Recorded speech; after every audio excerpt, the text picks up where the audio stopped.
Hello students, so this is a part third for matter and chemical formulae, 7th standard subject science, right? So as of now we have studied and discussed about atoms, molecules, compounds, mixture, and what are your pure substances, what are your impure substances you can say, right? So carrying on and moving on forward, the next topic that we have is your chemical symbols. So what do you mean by chemical symbols, right? So what happened, like with the passage of time, new elements were being discovered. They were not invented; they were being discovered. So we need to distinguish them. Like when we are writing them in a written format, they need to be distinguished from each other. So the first scientist was John Dalton, and he was the first one who initiated the representation of elements. But instead of writing it in the form of normal forms, he started using you can say symbols or pictorial diagrams, right? And that's why his name is taken with so much of respect, that he was the first one who initiated this concept, so his name is being taken. But what happened actually, like later on the people realized, like if we are using the symbols or the pictorial representation that John Dalton had given, they were quite confusing, right? And there would be upcoming difficulties when we were going to when we were writing the chemical formulas. Okay, so nowadays instead of using the pictorial representation or the symbols, people are using abbreviations, right? And what do you mean by abbreviation? It is very simple, right? Abbreviation means simple forms, right? Like if my name is Gagan, right, I'll be using GAG, or simple, just a simple short form of the particular name of the element is being used.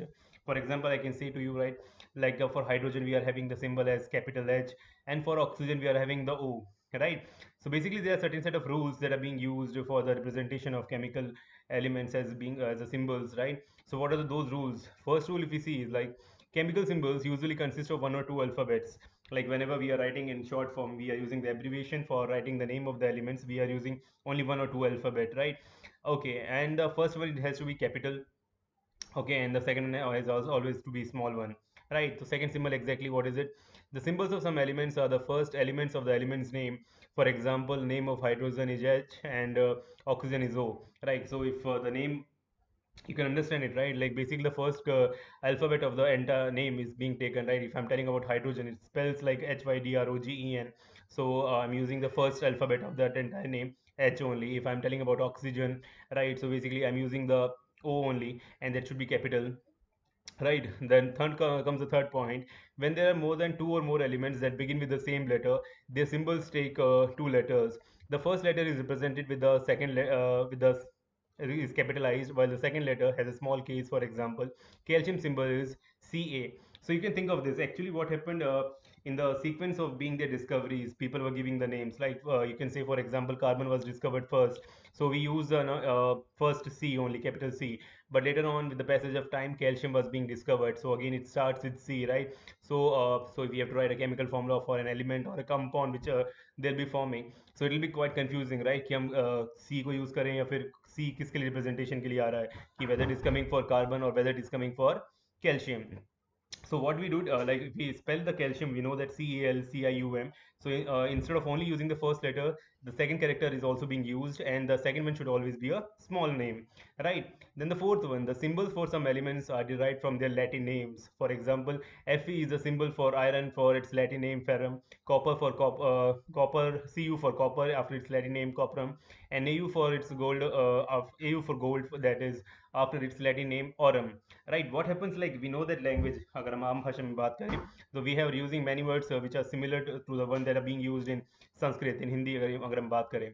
Similarly, many words in English vocabulary, or you can say the language, have been taken from the Latin language, right? So in Latin, if I'm telling, right, iron was being called as ferrum, and from there we have taken Fe, and similarly for copper was being called as copperum, and we have taken Cu, right? And similarly, there are certain other examples. If I'm telling, right, like for potassium, we'll use K only instead of P, and it's like its Latin name was Callium actually. Similarly, for silver, we use Ag, it's Argentium, right? So these are the common symbols like that we'll come across throughout our chapter. Like we have for hydrogen H, C for carbon, B for boron, O for oxygen, S for sulfur, and I for iodine. Now you can see like why we are using calcium, the Ca we are using instead of only C, right? And mercury is Hg, silver Ag, gold Au, sodium is Na. It's like basically coming from the Latin name Nalium. right? Now, moving on to the next topic that we have is atomicity, right? What do you mean by atomicity? For that, we have to recall the concept of pure substances. We know that if you are talking about pure substances, the substance gases can be your either elements or they can be your molecules, right? Uh, but in elements also, if you know, like we have understood the concept here, elements के अंदर भी हमारे कई सारे molecules होते हैं, and all those molecules are supposed to be identical to each other, like they'll be having the equal number of subatomic particles, right? So what happens, like we studied the definition कि atom जो होता है, it is not possible for it to have a independent existence, but they can combine together and exist in the form of molecule, right? So what happens, right? In nature, if you am telling about the pure substances, especially if I'm telling about the elements, right? What happens, like for forming a molecule, the number of identical atoms that are combining together is called as the atomicity, right? So if I'm telling like आपका example के तौर पे, if I'm telling about oxygen अगर आपको pure form में nature में लेना है, so it will exist in the molecules, and how many atoms of oxygen are there in the one molecule of oxygen, right? So that will be called as its atomicity, right? And depending on that, your elements can be classified as like monoatomic, diatomic, polyatomic, and tetratomic. It depends, like basically we have mono, dia and poly. So mono का मतलब क्या हो गया, monatomic का मतलब क्या हुआ? It basically means like if a single atom is able to exist as a molecule, okay, if a single atom is able to exist as a molecule, that is called as a monoatomic, right? For example, helium, neon, argon, yeah, or your like all of your noble gases that we'll study in the upcoming classes. All of the noble gases are example of monoatomic. Basically यहाँ पे आपका एक atom आपका representation होता है आपके एक molecule का उस पर्टिकुलर एलिमेंट के लिए, right? Then if I am talking about diatomic, basically यहाँ पे क्या होगा, आपके दो एटम्स कंबाइन करके एक मॉलिक्यूल को बनाएंगे. For example you can tell your nitrogen, it exist in the form of N2, will see. Then oxygen also. Then polyatomic basically means like more than two atoms, identical atoms will combine together and they'll form a molecule. Like we have sulfur, right? Here ozone is not an element. If you because many people might have an confusion regarding that. Ozone is not an element, it is it is a, you can say, a sort of compound, but calling it as an element will be having some contradiction. So ozone is comparatively it's a compound, not an element. Basically ozone oxygen can be found in the nature either in the form of O2 or O3. So when it is diatomic, that is O2, that is called as pure oxygen. But when three atoms are combining together and, and existing in nature, that is called as ozone, right? Then moving on, next topic that we have is your chemical formula, right?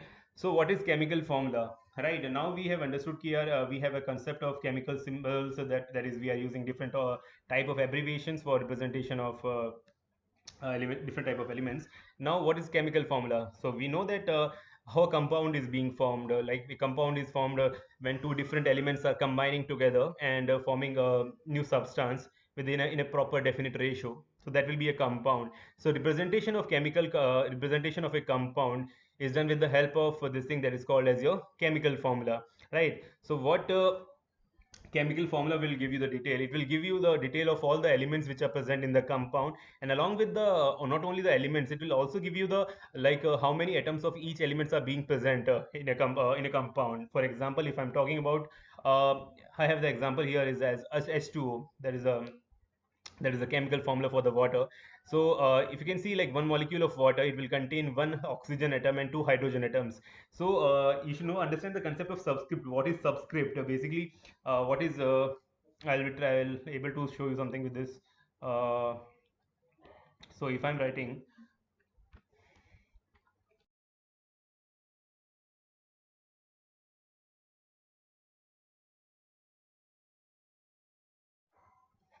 so sorry,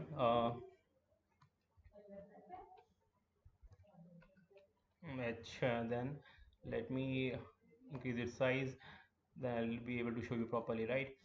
I can write that as like H2 also. Basically this will be a normal number, but what does subscript means, if you can see, if you would have used your word or excel, you will realize this thing, right? It's called as subscript, right? So instead of writing it like this, I'll write it something like this, right? So this here is called as, this way of writing over here is called as subscript, and it depicts or gives the information about the number of atoms, right? So basically this is a one molecule of hydrogen which is containing two atoms of hydrogen. This is one molecule of hydrogen element which is containing two atoms of hydrogen, right? Then moving on, right? And normally if nothing is given behind, like if subscript is not having anything, it means only one atom, right? So if I'm telling about this H2O, so 2 basically indicates two atoms of hydrogen are there, and if nothing is present, like if you can see in the example of oxygen, so that means only one atom, right? And similarly we have one more example, that is sodium chloride, right? NaCl, a common salt also we call it as in general language.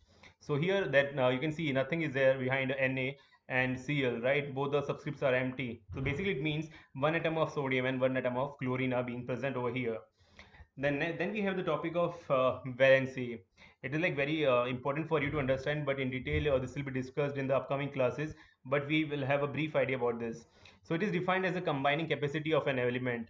Like if I'm telling about H2O over here, H2O over here, so you can see here one atom of oxygen is combining with the two atoms of hydrogen. And if I'm taking the example of carbon dioxide, there I can say like it's the formula for that is CO2, right? So it's like two atoms of carbon oxygen will combine with one atom of oxygen. So how they are combining, तो उनको पता कैसे है कि भाई दूसरे element के कितने एटम के साथ कंबाइन करना है, that is derived or that is found out with the help of this concept that is called as valency. So it is called as a combining capacity, कि भाई एक एलिमेंट का एक एटम कितने बाकी के एटम्स के साथ कंबाइन करेगा, that is called as valency. So it is basically helpful while writing the chemical formula of the compound. So as I have told you, right, whenever the chemical reaction will take place, out of the three subatomic particles, only the electrons will be shared or exchanged, right, via different between different elements atoms of elements. So actually how much an atom of an element can give or take is called as a valency, right? You should know about this much only, like how many atoms how many electrons of an atom, right, can be given or can be taken by an individual atom is called as a valency, right? So and the beauty of about this concept is like it is defined for element but it works on the atomic level, right? अगर मैं बात कर रहा हूँ oxygen की बात कर रहा हूँ, राइट, तो I am talking about oxygen, for example will see the picture, right, that we have the data, right? Oxygen की वैलेंसी आपकी 2 है, right? So it is defined for oxygen element but it works on the atomic level. So right, then we'll have a we have a concept here, right? Radical. What is radical? Radical can be said as a type of ion, but it can be should be distinguished with the, like in radical we have different types of atoms which will be having a charge, right? Like if you remember, iron was basically something, an atom which was carrying a charge. So if I'm telling about radical, it basically means more than one, that is two or three different atoms of different elements will be having a charge, and that will be called as a radical. Okay, so in our book that we have, right, we have been given the valencies for different elements, right? So on the left side you can see like valencies have been given on this in this table. Like for it is mostly one for hydrogen, sodium, potassium, chlorine, bromine, silver. And for copper you can see it's like one or two it's given, and similarly for iron, Fe, that is it's given as two or three. Okay, so what basically 1 comma 2 means here, it depends, it means like it can either take, at your level I'll say it can take one electron or two electrons, or it can give one electron or two electrons, that much, right? Then some examples of radicals are given, right? Like you see OH minus, NO3 minus. So they are basically they are the different atoms of different elements which are having a overall charge on them, right? Now important concept that we have for us is writing a formula. When how should we should write a chemical or write a formula, right? अब हमें पता लग गया है कि chemical formula is one thing that is giving us information about the different type of elements which are present in a compound, and along with that it also gives us the information about a number of atoms of each element which are present. So what should is the basic knowledge that we should have before writing the chemical formula, right? Okay, if I'm talking about any compound, I should know like उस compound के अंदर मेरे कौन कौन से element होते हैं, right? I should know about the elements, and then I should definitely know about the symbols of those elements. यानी कंपाउंड तो पता होगा, कंपाउंड का नाम पता है, तो कंपाउंड के अंदर मेरे कौन कौन से एलिमेंट्स हैं वो मुझे पता होना चाहिए. And after that I should know the symbols for each element, right? And the most important, I should know the valency of each and every element. So again I'm telling, if I have to write a formula for a compound, I should know the elements which are constituents of that particular compound, उन elements का symbol क्या है, and most importantly I should know about the valency of each and every element, right? So now I'll consider the example of H2O, right? Yeah, that is your water. It's a compound. Basically, you can see basically hydrogen and oxygen, two different elements are present over here in the ratio of 1:2. So first you just write down the uh, symbol of the elements which are present over here. So I know that hydrogen and oxygen are present in my water. So I'll write symbol for hydrogen, that is H, and I'll write the symbol for oxygen, that is my O. Now below that I'll write down the valency for each, right? Like I know the valency for hydrogen is 1 and for oxygen it is 2. So I write it down, right? I wrote it down. Now after that I have to interchange, right? I have to cross multiply, you can say, in a way, and write them as subscript, right? Now you know that hydrogen की valency 1 है, oxygen की valency आपकी 2 है.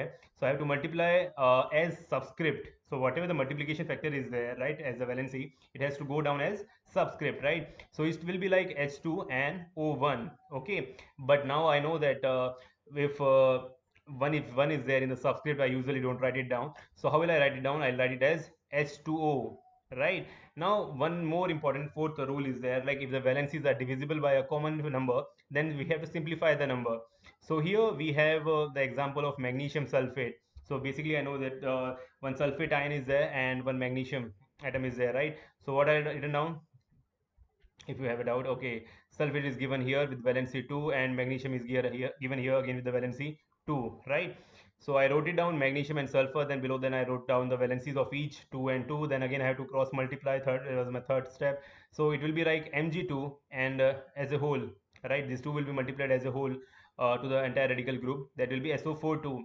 Now if you see, right, magnesium is having subscript as 2 and sulfate ion is having as a its subscript as 2. So both of them are divisible by 2. So right, I'll just take it out as common, as we say. So I'll write down the exact formula as MgSO4. Magnesium sulfate will have correct formula as MgSO4 instead of Mg2SO4 2. Right? Okay.